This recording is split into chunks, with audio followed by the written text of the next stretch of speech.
Round 2 of the GT4 Winter Series comes to you from the picturesque Autodromo Internacional do Algarve.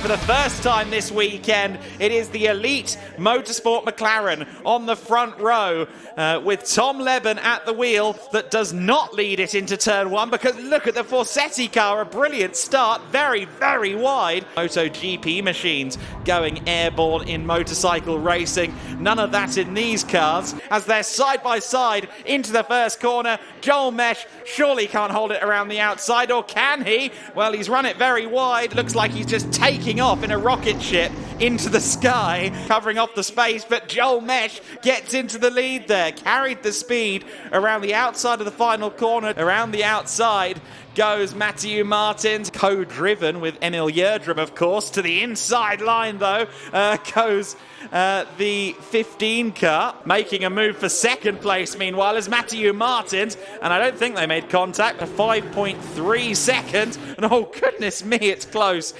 Around the outside, then, goes the 19 car, maybe somewhere just ahead of Rihanna O'Meara Hunt, so that will put it down to 8th position. There is the 78 car back out onto the circuit, and Richard Wolff with a big moment at turn 2. I think 2 into 1 tried to go through this circuit. It's a high deck circuit, but nothing that the Pirelli tyres haven't seen. But there's no questioning that that gap has come down massively towards the end of the race. He crosses the line to win it at the Autodromo Internacional Algarve. Yeah, that was amazing. The first few laps fighting S4, and it was just exciting. Joel Mesh's gap shrunk like a cheapsteak towards the end of that first sprint, but he wins ahead of Matthew Martins. Mikey Porter rounds out the overall podium for Forsetti Motorsports. There's Joel Mesh to the top step. Charles Dawson, your winner in Pro-Am. Max Huber winning in the Am class, and Mikael Sander was the first of the Cayman Trophy cars. I think at a bare minimum this race could go any of 6 ways. The lights are out in just a few moments. Now they are out and we are racing for the first time. We're right on board from the outside of the front row there. But a good start from everybody. Everybody staying out of trouble through the first couple of corners. Jamie Day, meanwhile, managing at the front of the order. Leo Pichler 1.6 seconds back from him now. On the inside line, he's not quite alongside the Porsche. He still lunges in, and he gets that 3rd place, or does he? Because Ekelchick tries to hold on around the outside, but it's in vain. Successful Carter in Germany.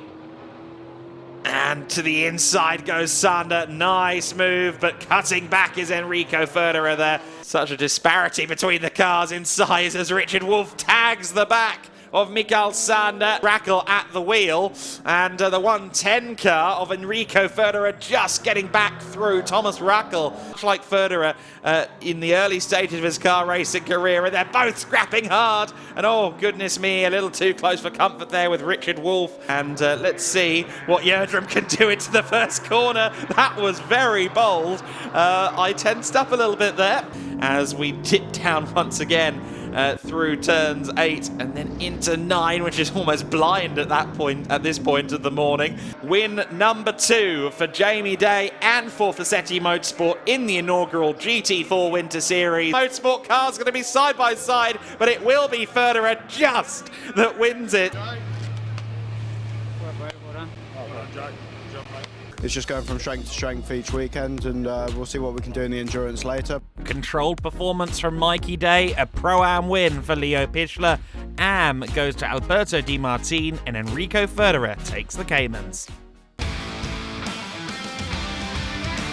Joel Mesh will be looking for his opportunity to go around the outside. 60-minute GT4 Winter Series race. We go green, we go racing. And it is Mikey Porter with a decent start, but Joel Mesh is right there with him as they run towards the first corner of the lap. Joel Mesh runs it wide, but nothing that Tom Leben could do about that. And it is still side by side.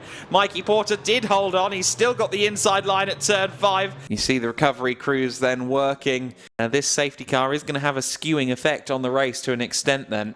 Just holding the field at a very slow pace now is Marcel Marcevic. He's probably going to pull the pin. Yes. Mikey Porter fancies a go at Matthew Martins. He's been afforded the outside line, though, in the Forsetti Aston. Yes, into the pit lane comes Mikey. Meanwhile, Ivan Ikelchik continues his move up the field, this time up against Richard Wolff.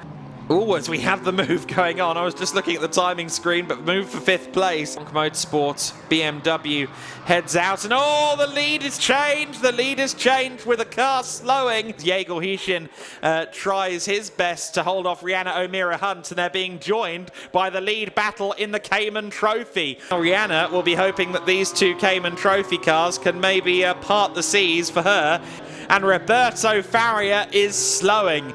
Roberto Faria seems to have a mechanical issue then. He brakes very late for the first corner, side by side between the two of them. Jamie Day, though, has had to do no defending in his stint of the race. He takes the win in the GT4 Winter Series. However, Rihanna O'Meara Hunt around the outside at turn 13. That's going to be the inside for turn 14. Out of the final corner. It does get a mighty run outside of the final corner. It's a drag race across the line. Who's got it? I think it's the BMW.